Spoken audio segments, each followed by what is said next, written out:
Andi Ainur Rahman, pemuda asal desa Lemangdewo, Kecamatan Rogojampi, Kabupaten Banyuwangi, Jawa Timur, memberdayakan orang dengan gangguan jiwa sebagai pekerja untuk mengembangkan UMKM miliknya. Bekerja sama dengan puskesmas setempat, Andi perlahan berhasil menyembuhkan para penderita gangguan jiwa dan kembali hidup mandiri di tengah masyarakat.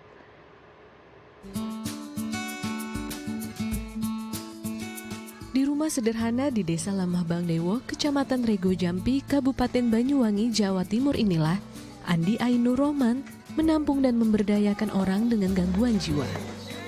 Mereka diberiakan Andi sebagai pekerja dalam mengembangkan usaha mikro kecil menengah yang dikelolanya. Ia tidak memiliki latar belakang ilmu psikologi atau kesehatan, namun ia memiliki rasa prihatin atas banyaknya penderitaan gangguan jiwa yang terlantar di desanya. Rasa prihatin ini kemudian ia wujudkan dengan mengajak ODGJ bekerja di tempat usaha kuenya. Untuk mengajar mereka membuat kue, Andi hanya menggunakan naluri dan kasih sayang. Dengan cara itu, dirinya mengajarkan para penderita gangguan jiwa membuat kue. Bagi Andi, kesembuhan para penderita ODGJ merupakan sebuah kebahagiaan karena berhasil menjalankan pelayanan secara sosial dan berharap masyarakat lainnya dapat meniru dirinya agar tidak ada penderita gangguan jiwa yang terlantar. Untuk mengetahui lebih jauh tentang program pemberdayaan ODGJ dalam industri UMKM, kita telah terhubung dengan Mas Andi Ainur Rahman dan juga sang ibu Jamila selaku penggagas dari program tersebut. Selamat pagi. Assalamualaikum. Waalaikumsalam. Oke. Aku mau ke Ibu Jamila dulu deh. Ini kan salah satu penggagas juga, terus kemudian juga memiliki anak yang juga akhirnya terjun gitu ya, memberdayakan teman-teman orang dengan gangguan jiwa untuk bisa mandiri, bisa memiliki penghasilan sendiri. Nah, seperti apa sih di awal Ibu Jamila terpikir untuk memberdayakan mereka? Karena kalau kita lihat untuk produktivitas biasanya industri rumahan ya menggarap ibu-ibu ataupun di luar orang dengan gangguan jiwa seperti. Tapi ini malah justru memberdayakan mereka. Saat itu apa yang terpikir oleh Ibu Jamila akhirnya memberdayakan ODGJ untuk membantu kegiatan UMKM? Ya, terima kasih atas waktunya. Memang ODGJ yang saya asuh, yang saya bina, kebetulan juga bekerja, saya berdayakan sudah lama.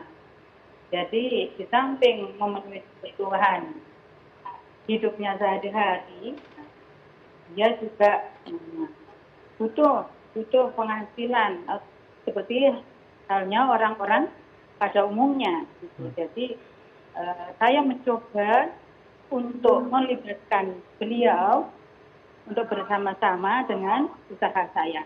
Alhamdulillah ya bisa begitu Mas. Aku coba ke Mas Andi. Mas Andi, teman-teman atau saudara kita yang ODGJ ini, bagaimana Mas Andi mengumpulkan mereka dan atau mungkin sebelumnya bekerja sama dengan fasilitas kesehatan menyembuhkan mereka? Caranya seperti apa sampai akhirnya mereka bisa diberdayakan? Ya memang teman-teman atau ODGJ ini memang butuh rambut saja ya. Dalam arti itu mereka butuh dirangkul.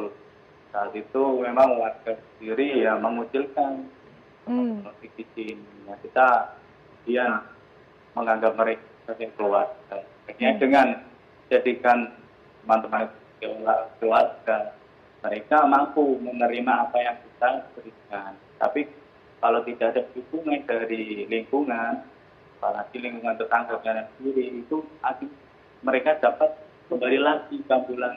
Kemudian dari pihak kesehatan sendiri, terutama puskesmas, itu pun mendukung, sangat mendukung dengan adanya berikan obat itu berkala, bisa seminggu sekali, 1 bulan sekali.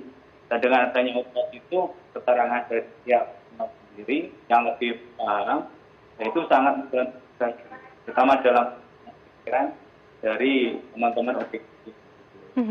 Berarti mereka ini memang sebenarnya benar-benar dalam kondisi sehat saat memproduksi kue dan benar-benar bisa produktif begitu ya Mas Andi? Iya. Tidak dalam kondisi pikirannya tenang. Jangan sampai teman-teman ODGJ ini di saat suruh bekerja itu pikirannya tidak karuan. Nah, ini yang bahaya. Yang dari pihak UKM dan keluarga kami sendiri itu harus hati-hati gimana caranya mengambil celah atau kopi dari teman-teman ODGJ. Kalaupun itu mereka sampai katakanlah ada biasanya jam 3, dilalah jam 12 sampai. Nah, akhirnya gimana lagi kita nggak bisa memaksa mereka. Karena kalau dipaksa, bahaya.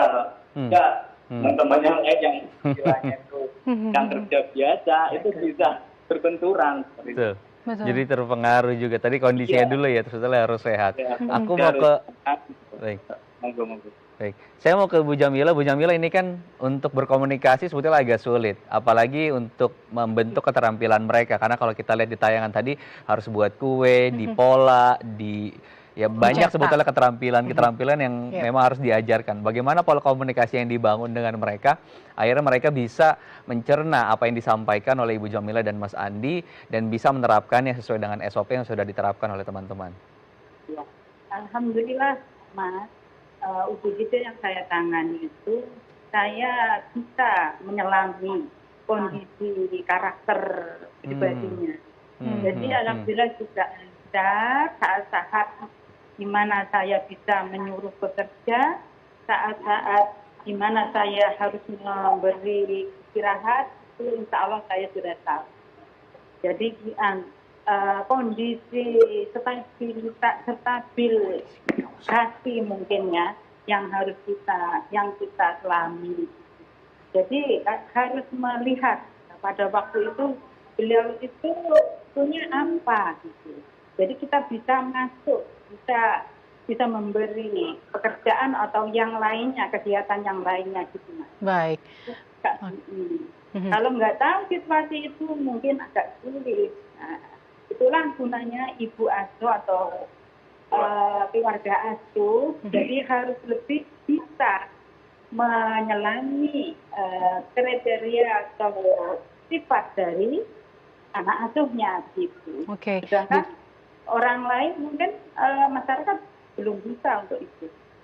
Berarti intinya pola yang diberikan adalah bentuknya kekeluargaan dan Betul. pola asuh. Nah, saya ingin bertanya lagi dengan Bu Jamila. Ibu Jamila, apakah saudara-saudara kita ini mendapatkan penghasilan dari semua pekerjaannya?